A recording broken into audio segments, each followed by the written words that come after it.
नमस्कार, मी अमोल जाधव आणि आपण पाहत आहात पुणे सुपरफास्ट. आज आपण आलो आहोत चांडोली खुर्द या गावामध्ये. आज 17 फेब्रुवारी. या ठिकाणी काल जे उपोषण चालू झालं होतं, आज त्या आमरण उपोषणाचा दुसरा दिवस. चांडोली खुर्द गावामध्ये जी काही गायरान जमीन आहे, या गायरान जमिनीमध्ये सोलर पॅनल बसवायचं काम चालू आहे. एका कंपनीने ते काम या ठिकाणी काम चालू केलेलं आहे. मात्र गावाने या कंपनीला कोणत्याही प्रकारे जमीन दिली नाही. मात्र ज्यावेळेस प्रस्ताव मागवण्यात आला त्यावेळी तो प्रस्ताव हा 2 हेक्टरचा होता. मात्र तो कुठंतरी 12 हेक्टर जमीन ही ह्या प्रकल्पासाठी देण्यात आलेली आहे आणि ती चुकीच्या पद्धतीने देण्यात आली आहे असं या ठिकाणच्या ग्रामस्थांचा आरोप आहे. हे सगळं जरी असलं तरी आज दुसरा दिवस आहे आणि दुसऱ्या दिवसाच्या ह्या उपोषणाची सध्या रूपरेषा काय असणार आहे, या उपोषणासाठी या ठिकाणी चांडोली खुर्द गावचे जे उपसरपंच आहेत अमोल दाभडे, हे आमरण उपोषणासाठी बसलेले आहेत. आजची उपोषणाची रूपरेषा काय असणार आहे आपण त्यांच्याकडून जाणून घेऊया.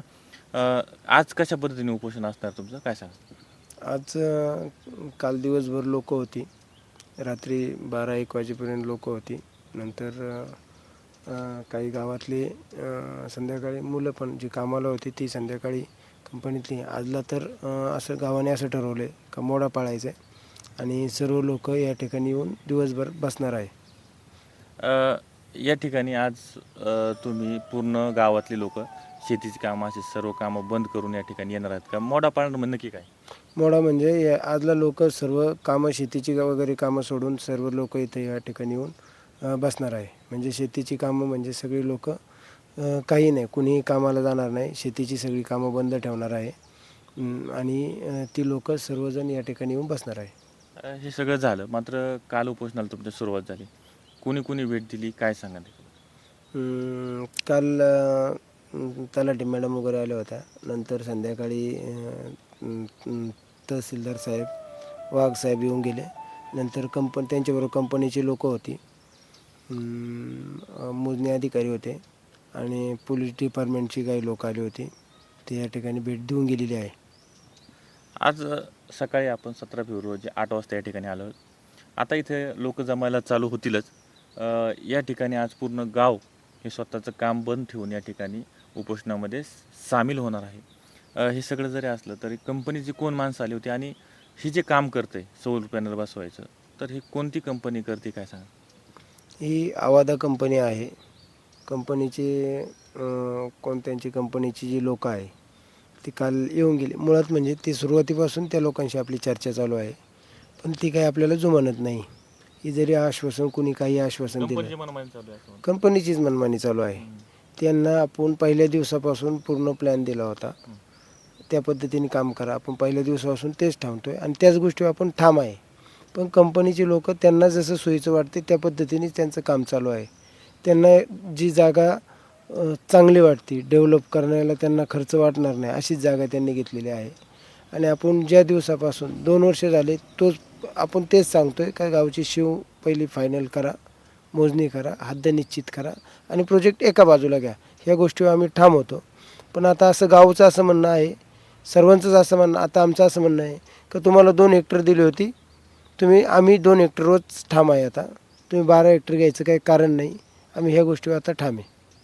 नक्कीच या ठिकाणी आपण पाहू शकतो की हे जे यांनी जे कंपनीचं नाव घेतलं महाराष्ट्राला, हे नाव पूर्ण महाराष्ट्राला परिचित असं वाटत असेल. कारण आवादा कंपनी जी बीड येथे मस्साजोग यांचे येथील सरपंच जे आहेत संतोष देशमुख, ज्या कंपनीच्या खंडणी प्रकरणामध्ये हे सर्व हत्या प्रकरण घडलं, ह्या सगळ्या गोष्टी ज्या आहेत ह्या आवादा कंपनीशी संबंधित आहेत. तसं पाहायला गेलं तर हे पूर्ण गाव जे आहे या पूर्ण गावालाही ती कंपनी जुमानत नाही. मात्र सध्या तरी ही कंपनी या ठिकाणच्या ग्रामस्थांना ऐकत नाही आहे किंवा ग्रामस्थांचं कोणत्या प्रकारची दखल घेत नाही. त्यामुळे ही कुठंतरी उपोषणाची वेळ या ठिकाणी आलेली आहे. हे सगळं झालं, मात्र आता या ठिकाणी लोकप्रतिनिधी आलेत का? नाही, अजून आले नाही. लोकप्रतिनिधी कोणी आलं नाही. पाहू आता. त्यांना लोकप्रतिनिधींकडे आम्ही यापूर्वी जाऊन आलेलो आहे. कोणाकोणाकडे गेले? मी आढळराव पाटलांकडे जाऊन आलो, वळसे पाटलांकडे जाऊन आलो आणि बावनकुळे साहेबांकडे जाऊन आलो. आणि पत्रव्यवहार मी फडणवीस साहेबांपर्यंत पत्रव्यवहार केलेला आहे. राजकीय लोक याच्यात फार इंटरेस्ट घेत नाही. त्यांनी प्रयत्न करायचे ते केले, पण त्यांचं असं म्हणणं आलं का कंपनी आमचं ऐकत नाही, वरची लोक ऐकत नाही. या ठिकाणी हे जे उपोषणकर्ते आहेत यांचं असं म्हणणं आहे की यांनी अनेक लोकप्रतिनिधी तिकडे गेले, मात्र कंपनी ही लोकप्रतिनिधीचंही ऐकायला तयार नाही. तसं पाहायला गेलं तर आपण आता निवडणुका झाल्या, स्थानिक पातळीवर पाहिलं तर जिल्हा परिषद सदस्य असतील, पंचायत समिती सदस्य असतील आणि आपले सगळ्यांचे लोकप्रतिनिधी असतील, आमदार असतील, त्याचबरोबर या ठिकाणी निवडून दिलेले आपण खासदार असतील, ह्या सर्व गोष्टींना जर ह्या ग्रामस्थांची आणि या ठिकाणच्या ग्रामस्थांची जर हाक ऐकू जात नसेल तर या सगळ्या गोष्टीचा विशेष आहे. काय सांगा, ह्या लोकप्रतिनिधी दखल घ्यावी असं वाटत नाही का तुम्हाला? तर त्यांनी आता सांगितलेलं आहे का कंपनी आमचं ऐकत नाही. दखल त्यांनी सुरुवातीला त्यांनी जे पत्रव्यवहार वगैरे करायचे ते केलेले आहे. फोन करून सांगितलं कलेक्टर साहेबांना. मी वळसे पाटलांकडे मी 4-5 वेळा जाऊन आलो. त्यांनी स्वतः कलेक्टर साहेबांना सांगितलं होतं का तुम्ही ते एका बाजूला वगैरे घ्या, ग्रामस्थांचं काय म्हणणं आहे. पण कलेक्टर साहेब त्यांचं असं म्हणणं आलं कलेक्टर साहेब आमचं ऐकत नाही, कंपनी ऐकत नाही, वरून खूप प्रेशर आहे. आता वरून कुठून प्रेशर आहे मला पण नाही माहिती. मोठे वर्ध असते असं वाटत नाही कंपनीवर? आता वरून प्रेशर आहे असं ते म्हणतात, मग आता मला पण नाही माहिती कोणता वरून प्रेशर आहे. ते आता त्यांनी त्या लेवलला विचार करावा आणि गावासाठी काय प्रयत्न करता आला तर करावा अशी आमची अपेक्षा आहे. आंदोलनावर ठाम आहेत का तुम्ही? आंदोलन ठाम आहे. आंदोलनावर आंदोलनावर 100% ठाम आहे. आजला दुसरा दिवस आहे आणि उपोषण हे कडकच असणार आहे. आता या गोष्टीतून आम्ही कोणत्याही प्रकारची माघार घेणार नाही. नक्कीच निवडणुका आल्या का फक्त मतदारांची ह्या लोकप्रतिनिधीला आठवण होती, मात्र हे सगळं झाल्यानंतर कुठंतरी आता ह्या ग्रामस्थांना, ह्या मतदारांना न्याय द्यायची वेळ आल्यानंतर लोकप्रतिनिधी कुठंतरी गायब होतात. आणि तसं पाहायला गेलं तर आज लोकप्रतिनिधींनी या मतदारांचं हित पाहायचं सोडून जर कंपनी हिताच्या गोष्टी जर करत असतील लोकप्रतिनिधी, नक्कीच ही चुकीची बाब आहे असं आपल्याला वाटतं. अमोल जाधव, पुणे सुपरफास्ट, चांडोली, खुर्द.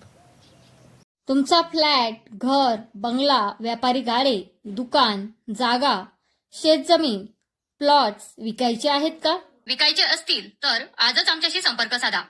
स्थावर मालमत्ता खरेदी विक्रीसाठी आंबेगाव तालुक्यातील विश्वसनीय नाव म्हणजे सीता प्रॉपर्टीज. आमची वैशिष्ट्ये: जलद व्यवहार, तुमच्या प्रॉपर्टीजची योग्य किंमत, मालक व ग्राहक यांच्यात समोरासमोर पारदर्शक व्यवहार. आमचा संपर्क 7972 82 24 33 व 80 10 25 09 54.